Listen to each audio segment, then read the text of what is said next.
அனைவருக்கும் வணக்கம்.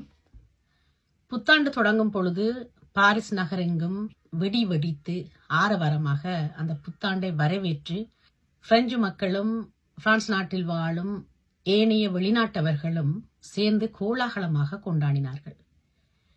2025 பிறந்து 8 நாட்களுக்குள் இன்னொரு கொண்டாட்டம் பாரிஸ் நகரில் கொண்டாடப்பட்டது. அதுவும் பஸ்தி என்ற இடத்துல மிக கோலாகலமாக கொண்டாடப்பட்டது. உங்கள் எல்லாருக்கும் தெரியும், ஜான் மரி லூபென் என்ற ஒரு அரசியல் தலைவர் இறந்திருக்கிறார். ஒரு மனிதன் இறந்து விட்டால் அவர் எவ்வளவு தவறான செயல்களை செய்தாலும் இந்த உலகம் அவரின் இறப்பின் போது அவரை தூற்றுவதை நிறுத்திவிடும். எவ்வளவுதான் அவர் மீது கோபம் இருந்தாலும் அவரை பற்றிய தரக்குறைவான செய்திகளை யாரும் பேசுவது இல்லை. ஆனால் பிரான்ஸ் மண்ணில 8ஆம் திகதி ஜான் மரி லூபென் இறப்பை மிக கோலாகலமாக வெடிவடித்து பாரிஸ் மக்களும் ஏனைய மக்களும் கொண்டாடியதை எண்ணும் போது மிக கவலையாக இருந்தது.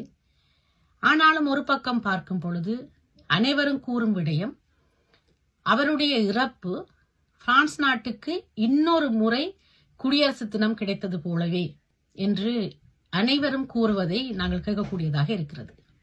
அதனால்தான் பஸ்தி என்ற புரட்சி வெடித்த அந்த இடத்தில் மறுபடியும் இந்த விழாவை கொண்டாடி இருக்கிறார்கள். 2023ஆம் ஆண்டு டிசம்பர் மாதம் 28ஆம் தேதி விஜயகாந்த் என்றொரு நடிகர் இறந்த பொழுது இந்திய மண்ணை தாண்டி தமிழர்கள் வாழ்ந்த அத்தனை நிலங்களிலும் இரத்த கண்ணீர் வடித்ததை நாங்கள் பார்க்கக்கூடியதாக இருந்தது.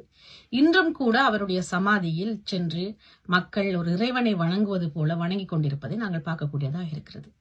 ஆனால் மரி லூபனை பற்றி யார் பேசினாலும் விடுதலை கிடைத்து விட்டது, தீயவர் இறந்து விட்டார், மக்களுக்கு மன அமைதி கிட்டிவிட்டது என்னும் சொற்களே அனைவரும் பயன்படுத்தும் சொற்களாக இருக்கிறது.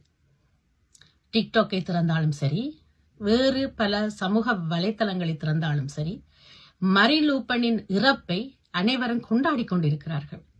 இதிலிருந்து நாங்கள் கற்றுக்கொள்ள வேண்டியது என்னவென்றால், வாழும் போது பிறருக்கு உதவாட்டிலும் பரவாயில்லை, துன்பம் கொடுக்காமல் தவறான சொற்களை பயன்படுத்தாமல் வாழ வேண்டும் என்பதை இந்த 2025 நினைவுபடுத்தி இருக்கிறது என்றுதான் கூற வேண்டும். 96 வயதில் இறப்பது ஒன்றும் பெரிய விடயம் இல்லை, அது இறப்புக்கான வயதுதான்.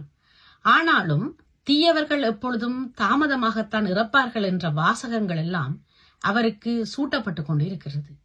ஒரு மனிதன் வயதாகி இறந்து விட்டார், அவருடைய அந்த இறப்பு யாரையும் பாதிக்கவில்லை என்பதை எண்ணும் பொழுது மன வருத்தமாக இருந்தாலும் அவர் செய்தது அவருக்கே வினையாக விதைக்கப்பட்டு விட்டது. ஒருவருடைய இறப்பு துக்கத்தை கொடுக்காட்டிலும் அவரை பற்றி தவறான விடயங்களை கூறாமல் அமைதியாக இருந்தாலே சிறப்புத்தான். ஆனால் பாரிஸ் மண்ணில் நடந்தது எதிர்மறையான விளைவு. அவருடைய இறப்பை சுதந்திர தினத்தை கொண்டாடுவது போல மக்கள் கொண்டாடியது எண்ணும் பொழுது நாங்கள் மிக கவனமாக இருக்க வேண்டும். தலைவர்களாக இருப்பவர்கள் மிக கவனமாக இருக்க வேண்டும். நீங்கள் இறந்த பின் உங்களுக்கு இதுதான் நடக்கும் என்பதை இந்த மண் காட்டியிருக்கிறது. தலைவர்களாக இருக்கட்டும், சாதாரண மனிதர்களாக இருக்கட்டும், பிறருக்கு துன்பம் விளைவிக்காமல் வாழ்ந்தாலே எங்களுடைய இறப்பு போற்றப்படாட்டிலும் தூற்றப்படாமல் இருக்கும். வணக்கம்.